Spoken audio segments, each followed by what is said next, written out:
सन 1984 हरियाणा के गुड़गांव में एक गरीब परिवार में एक ऐसे लड़के ने जन्म लिया जिसके 2 साल की फीस उसके टीचर ने भरी थी।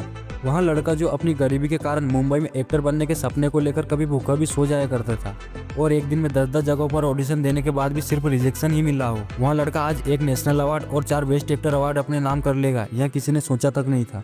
Inspirational story day 5 of 100।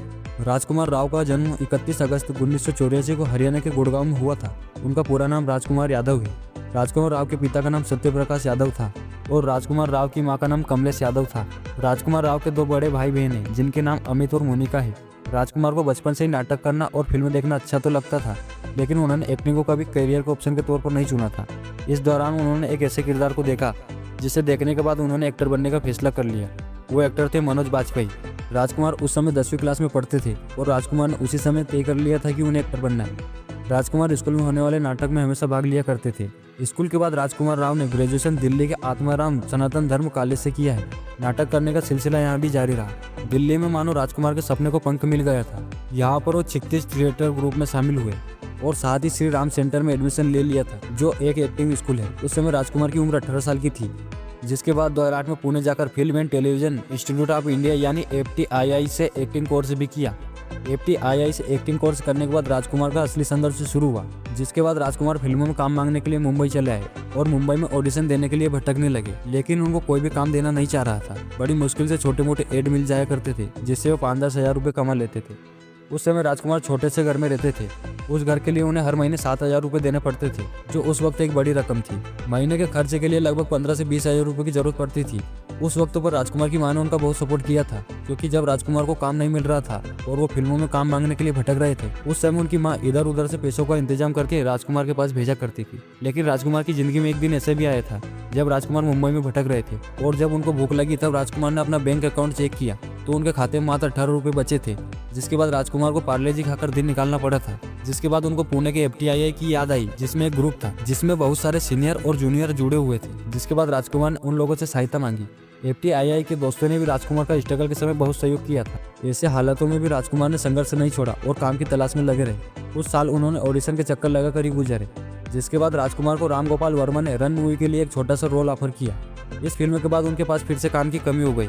राजकुमार का सपना बड़े प्रोजेक्ट में काम करने का था, लेकिन उनको छोटे छोटे रोल ही ऑफर होते थे।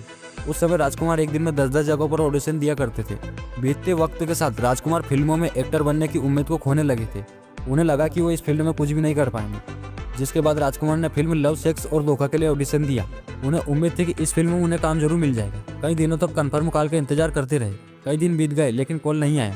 एक दिन वो घर पर अकेले थे, तभी फोन की घंटी बजी, जो उनकी जिंदगी का सबसे खास फोन कॉल रहा। फोन उठाते ही सामने से आवाज आई कि वो फिल्म के लिए सिलेक्ट हो गए हैं। ये सुनते ही वो झूम उठे। सबसे पहले उन्होंने अपनी मां को कॉल किया और उनके साथ ये बात शेयर की। इस फिल्म में राजकुमार की एक्टिंग को लोगों ने बहुत पसंद किया था। 2 करोड़ में बनी इस फिल्म ने बॉक्स ऑफिस पर लगभग 10 करोड़ का कलेक्शन किया था। लेकिन लव, सेक्स और धोखा के लिए राजकुमार को सिर्फ 11,000 रुपये की फीस मिली थी। इसके बाद राजकुमार ने साल 2011 में आई फिल्म रागिनी MMS में काम किया था। इसके लिए मेकर्स ने उन्हें 1 लाख रुपए की फीस दी थी। जिसके बाद फिल्म लव, सेक्स और धोखा में राजकुमार की एक्टिंग देख 2012 में आने वाली मूवी गैंग्स ऑफ वासेपुर 2 में कोस्ट किया। फिल्म में उन्होंने शमशाद आलम के रोल में काम किया था। रोल को परफेक्ट तरीके से करने के लिए वासेपुर गए थे और कई दिनों तक वहां रहकर उन्होंने वहां की बोली सीखी थी। उस टाइम तक राजकुमार को फिल्मों में काम मिलना स्टार्ट हो गया था। राजकुमार ने उस टाइम और भी फिल्मों में काम किया था, लेकिन राजकुमार को असली पहचान 2013 में आने वाली मूवी कोई पोछे से मिली है। इस फिल्म में राजकुमार राव के साथ सुशांत सिंह राजपूत और अमित शाह तीनों ने 3 दोस्तों का रोल निभाया था। यह फिल्म बॉक्स ऑफिस और ब्लॉकबस्टर साबित हुई थी। इस फिल्म के कारण राजकुमार राव ने दुनिया भर में अपनी पहचान बना ली थी और इस फिल्म के लिए राजकुमार राव को बेस्ट एक्टर अवार्ड भी दिया गया था। राजकुमार राव की 2013 में एक और हिट फिल्म आई थी जिसका नाम शहीद था। जिसके बाद 2014 में राजकुमार ने अपना सरनेम यादव से बदलकर राव कर लिया। साथ ही उन्होंने अपने नाम में एक और एम जोड़ लिया। इसके बाद वो अपना नाम राजकुमार राव लिखने लगे। इस बारे में राजकुमार ने कहा था, मैं दोनों सरनेम में से किसी का भी इस्तेमाल कर सकता हूं, क्योंकि दोनों पारिवारिक नाम हैं। जिसके बाद 2016 में राजकुमार राव की मां हार्ट अटैक के कारण चल बसी थी। जिसके बाद राजकुमार राव ने एक से बढ़ के एक फिल्मों में काम किया, लेकिन सबसे ज्यादा पॉपुलरिटी राजकुमार को 2017 में आने वाली फिल्म बरेली की बर्फी और 2018 में आने वाली हॉरर कॉमेडी मूवी स्त्री से मिली थी। जिसके बाद 60 साल की उम्र में ही 5 सितंबर 2019 को राजकुमार राव के पिता का निधन हो गया था। राजकुमार अपनी 2010 में आने वाली पहली मूवी के टाइम से ही एक्ट्रेस पत्रलेखा के साथ रिलेशनशिप में थे और 10 साल बाद 15 नवंबर 2021 को चंडीगढ़ में शादी के बंधन में बंध गए थे। जिसके बाद 2024 में आने वाली मूवी स्त्री 2 राजकुमार की आज तक की सबसे बड़ी ब्लॉकबस्टर साबित हुई है। और बॉक्स ऑफिस पर 500 करोड़ का कलेक्शन पार करने वाली राजकुमार राव की पहली मूवी भी बन गई है।